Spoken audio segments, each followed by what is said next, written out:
Life में health की क्या इम्पोर्टेंस है ये शायद हम नहीं जानते। ये कुछ ऐसा ही है जैसे कि मान लीजिए कि हमारा शरीर एक नाव के समान है। हमारे शरीर के अंदर जो चेतना है या जो आत्मा है वो है उस नाव में बैठा एक व्यक्ति। जो हमारे हाथ है या जो कर्म है वो है उस नाव को चलाने वाले चप्पू। ठीक, लाइफ को सरवाइव करने के लिए हमारे पास पैसा होता है। ठीक इसी प्रकार नाव के अंदर जो लिया गया सामान होता है, जैसे कि खाने पीने की वस्तुएं जिससे हमें एनर्जी मिलती है। लाइफ के अंदर छोटी बड़ी समस्याएं आती रहती है। ठीक इसी प्रकार जब हम नाव को चलाते हैं तो नाव चलाते वक्त कभी कभी छोटे बड़े पत्थर या कभी कभी बड़ी बड़ी चट्टानें आ जाती है।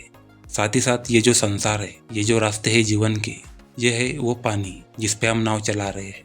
और जीवन में जो हमारे गोल्स होते हैं वो है उस नदी के पार मंजिल।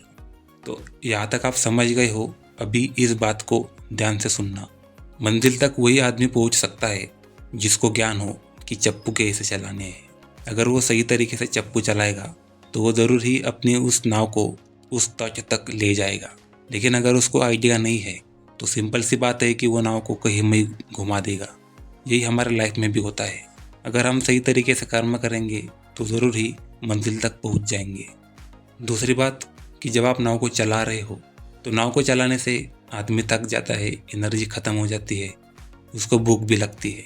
तो अगर आपने नाव में कुछ लिया है खाने पीने के लिए तो आप उसको खाओगे और इससे आपके अंदर एनर्जी आएगी। और फिर अगर एनर्जी रही तो ही आप उस नाव को अपनी मंजिल तक ले जाओगे।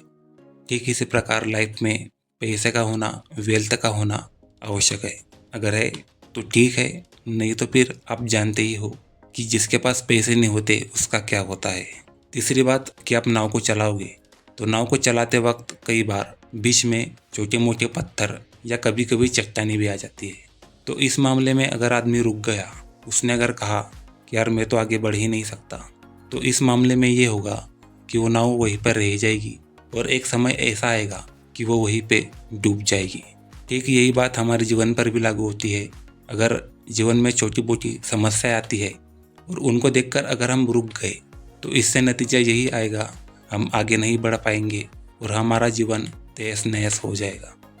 तो अब मुद्दे की बात ये है कि जो भी मैंने अभी आपको बताया, इसमें सबसे बड़ा रोल किसका था? इसमें सबसे बड़ा रोल था नाव का, यानी कि हमारी बॉडी का। क्योंकि भाई अगर नाव है तभी तो आप उसमें बैठ पाओगे, तभी तो आप उस नाव के द्वारा अपनी मंजिल तक पहुंच पाओगे। अगर नाव ही नहीं है तो कैसे क्या कर पाओगे आप? साथ ही साथ नाव का मजबूत होना भी ज़रूरी है। अगर वो नाव मजबूत है, अगर उसके अंदर कोई डेंट नहीं है तो वो नाव सही तरीके से समंदर में या नदी में चल पाएगी।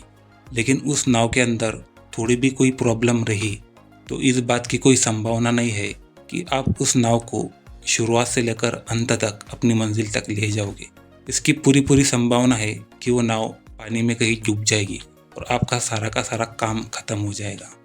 ठीक यही बात हमारे शरीर पर भी लागू होती है कि इंसान चाहे कितना भी अमीर हो जाए, उसके पास मुमताज जैसी या सलमान जैसा पार्टनर ही क्यों ना आ जाए, अगर उसका शरीर कमज़ोर है तो ये बातें कोई मायने नहीं रखती।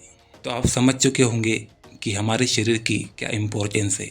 और अगर आप भी नहीं चाहते कि आपकी नाव कहीं बीच में पलट जाए तो आपके लिए आवश्यक है कि आप शरीर को तंदुरुस्त रखें। लाइफ में हम इतना सारा पैसा खर्च करते हैं, कहीं यहाँ उड़ा दिया, कहीं वहाँ उड़ा दिया। लेकिन अगर हम थोड़ा सा बजट अपने हेल्थ के लिए बनाएं तो इसमें कोई बुरी बात नहीं है। तो आप समझ ही सकते हो कि एक गुड हेल्थ कितनी आवश्यक है। तो हमारे ऊपर जाने की टिकट कंफर्म हो चुकी है। टिकट को कैंसिल करने का कोई भी उपाय नहीं है। तो मैं नहीं चाहता कि हम इस यात्रा को पूरे किए बिना ही ऊपर चले जाएं।